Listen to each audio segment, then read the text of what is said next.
parler des diodes Zener. Donc dans un premier temps, nous allons faire un rappel des notions à connaître.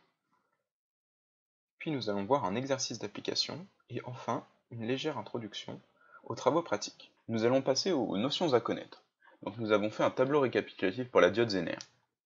En polarisation directe, c'est-à-dire que VAK va être supérieur à 0 V, la diode peut soit être bloquée, c'est-à-dire que ID va être égal à 0 A, ou passante, c'est-à-dire que ID va être différent de 0 A et que VAK va être égal à VD qui va être égal à 0,7 V. Ou alors la diode peut être en polarisation inverse, c'est-à-dire que VAK va être inférieur à 0 V et à ce moment-là la diode pourra soit être bloquée, c'est-à-dire que IZ va être égal à 0 A ou soit être passante, c'est-à-dire que IZ va être différent de 0 A. Donc nous pouvons voir les deux cas, ici et ici, avec un schéma pour mieux visualiser. Ensuite, si la diode Zener est passante en inverse, on peut atteindre un régime de stabilisation où Vz est égal à Vz0 à condition d'imposer Iz qui est supérieur à Izmin. Izmin est quant à lui le courant inverse minimal pour que la diode Zener fonctionne en régime de stabilisation. En dessous, nous pouvons voir un schéma équivalent de la diode Zener. Donc nous pouvons dire que Vz est égal à Vz0 plus RdZ fois Iz. Ensuite, tout en haut ici, nous avons l'arbre de décision pour la diode Zener. Donc pour moi, c'est la partie du cours la plus importante à connaître, parce que grâce à ça, nous pouvons résoudre tous les exercices. Donc ensuite, nous allons passer à l'exercice d'application. L'exercice est un double limiteur de tension. Donc le but de cet exercice est de tracer l'allure de la tension de sortie Vs, mais aussi de déterminer l'état des diodes Zener pour chaque zone. Donc les données de cet exercice sont que VE est une tension sinusoïdale d'amplitude créée de 10 volts, et que Vz1 est égal à Vz2 qui est égal à 5,6 V.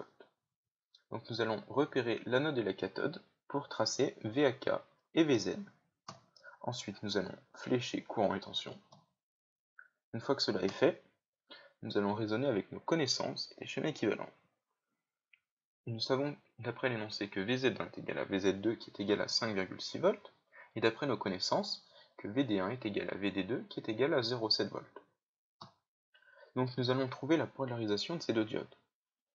Pour cela, nous allons raisonner avec le schéma. Et nous avons, si VE est supérieur à 0 V, alors Vz1 est en polarisation directe et Vz2 est en polarisation inverse. Et si VE est inférieur à 0 V, Vz1 va être en polarisation inverse et Vz2 en polarisation directe. Donc nous allons le reporter dans le tableau. Ensuite, nous allons réfléchir sur une période. Donc nous allons réfléchir avec nos connaissances et l'arbre de décision vu précédemment.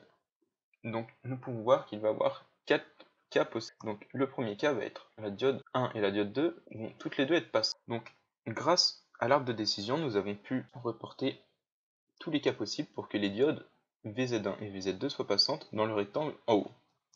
Et nous savons aussi que Vs est égal à Vz2 plus VAK1 et que Vs est aussi égal à moins Vz1 moins VAK2.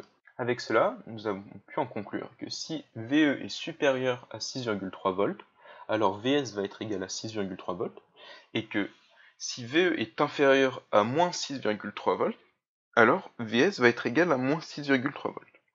Donc le deuxième cas, c'est la diode 1 qui va être passante et la diode 2 qui va être bloquée. Nous allons raisonner de la même manière.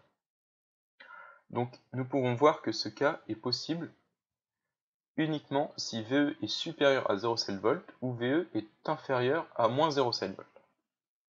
Or, en raisonnant avec des schémas équivalents, nous pouvons voir que quand la diode 2 est bloquée, on peut la remplacer par un interrupteur ouvert, ce qui implique que Vs est égal à VE. Le troisième cas, ça va être la diode 1 qui va être bloquée, la diode 2 qui va être passante. Donc ce cas est possible si VE est supérieur à 5,6 V ou VE est inférieur à moins 5,6 V. Et avec un schéma équivalent, nous pouvons voir que Vs est égal à VE. Et le dernier cas, c'est si les deux diodes sont bloquées. Donc nous pouvons voir que ce cas est uniquement possible si VE est compris entre moins 0,7 V et 0,7 V, et Vs sera égal à VE par lecture de schéma. Nous allons ensuite faire un tableau récapitulatif des faits. Nous allons pouvoir tracer sur le schéma les traits pour les valeurs trouvées, c'est-à-dire 6,3 volts, 5,6 volts, 0,7 volts, moins 0,7 volts, moins 5,6 volts et moins 6,3 volts. Ensuite, en se référant au tableau que nous avons fait juste avant, nous pourrons donner les états des diodes 1 et 2. Chose faite. Nous avons fait un tableau pour les états des diodes, mais il faut aussi faire un tableau pour exprimer Vs en fonction de VE. Et grâce à ce tableau, nous allons pouvoir dessiner sur la courbe Vs. Nous obtenons donc ce tracé de courbe. Voilà, l'exercice est fini. Donc nous allons faire une introduction aux travaux pratiques. Donc la diode Zener ressemble fortement à une résistance. Donc pour savoir quel côté est l'anode et quel côté est la cathode, il suffit de regarder la petite bande noire. Le fil qui sera du côté de cette petite bande noire sera la cathode, et de l'autre côté, ça sera l'anode.